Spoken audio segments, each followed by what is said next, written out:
महाराष्ट्राचा आवाज आपल्या हक्काचा। लेडीज लोग मार रहे हैं मिलके, गलत है।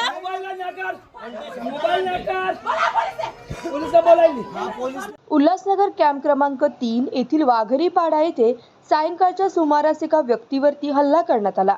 या हल्ल्यात सदर व्यक्ती गंभीर जखमी झाला असून त्याला उल्हासनगरच्या मध्यवर्ती रुग्णालयात दाखल करण्यात आले आहे। हा हल्ला जुना भांडण्याच्या वादातून झाला असून या प्रकरणी मध्यवर्ती पोलीस ठाण्यात जखमी यशवंत पोरालेकर याने काही जणांविरोधात तक्रार दाखल केली असून यशवंत त्यांच्यावर उल्हासनगरच्या मध्यवर्ती रुग्णालयात उपचार सुरू आहेत। दरम्यान उल्हासनगरमध्ये विविध वादातून अनेक हल्ले होताना दिसत आहेत। कुठेतरी कायदा सुव्यवस्था बिघडली की काय असा प्रश्न आता उपस्थित होत आहे। मी राहतो उल्हासनगर स्टेशन रोड कौराम चौकचा इथं वाघरी पाड्यामध्ये।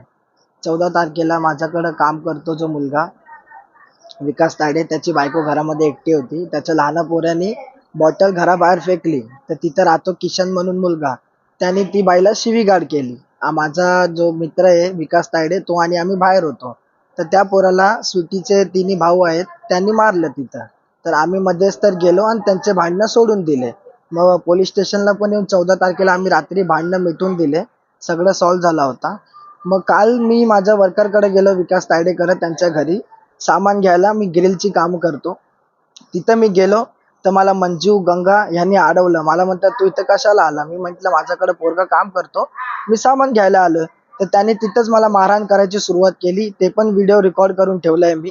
त्यांनी तिथंच मला मारहाण करायची सुरुवात केली। त्यात त्याचा मोठा पोरगा सुनील, विकी, अजून 4-5 जण पोरं होते आणि 10 लेडीज होती। पूर्ण व्हिडिओ आहेत त्यांच्यावरती। मी काल रात्री एनसी पण केली। तर आम्ही परत आज सकाळी एनसी घ्यायला इथे निघत होतो घरापासून, तर तिथून निघताना ती बाई आम्हाला बघून बोलली देख भडवे लोग किधर जा रहे। आम्ही तिथून निघून सरळ पोलीस स्टेशनला आलो। मी तिथं टेबलवरती सावंत म्हणून साहेब बसलेले, मी त्यांना बोललो सर ती बाई सारखी शिवीगाळ करते, आम्ही काय करावा? तर ते सर बोलले आता ती करणार नाही म्हणून।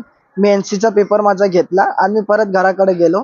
मग विकासला मी बोललो का सारखं हे वाद होत आहे, तू घर खाली करून टाक। विकास बोलला ठीक आहे चालेल। आम्ही घर खाली करत होतो विकासचा, तेवढ्यात मला मागून रॉड होता का लाकूड होता माहिती नाही, ते जोरात मला पाठीमागं पडला। मी जसं फिरलो तर ती मंजू डायरेक्ट चाकू घेऊन अंगावर आली, बोलली तेरे को आज जान से खत्म कर देंगे, तू सुनने वाला नहीं है, तू इधर दूसरे बार फिर से आया ना तेरे को कल मार पड़ा कम है। असं करून तिने माझ्या छातीवरती इथं पहिला वार दिला। पहिला वार दिल्यानंतर मला एकदम असं झणझणाट झाला। ती दुसरा वार जसंच मला पोटामध्ये टाकायला आली, मी हातामध्ये तो चापर धरून घेतला, माझा पुरा हात फाटून गेला, टाके बसलेत मला हातावरती। त्याच्यानंतर परत मला त्या किशनने लात मारलेत, मी पडलो। तिथून मी उठून पडालो, माझा जीव वाचवत मी पोलीस स्टेशनला आलोय। आता माझी सध्या ही हालत आहे। मी पोलिसां प्रशासनकडून हात जोडून विनंती करतो मला न्याय द्यावा। काल रात्री पण मी आलेलो एनसी द्यायला, मला खूप मारलं होतं।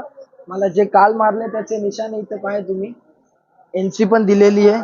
आज परत मला जीवेठार मारण्याचा प्रयत्न केला गेलाय। मी प्रशासनाकडून हेच विनंती करतो मला न्याय मिळावा। माझं नाव यशवंत दिलीप पारोडेकर। तुमच्या परिसरातील काही घडामोडी किंवा समस्या असतील तर आमच्या वृत्तवाहिनीला संपर्क करा आणि तसेच सतत अपडेट राहण्यासाठी आमच्या वृत्तवाहिनीला सबस्क्राईब करा आणि बेल आयकॉन दाबायला विसरू नका।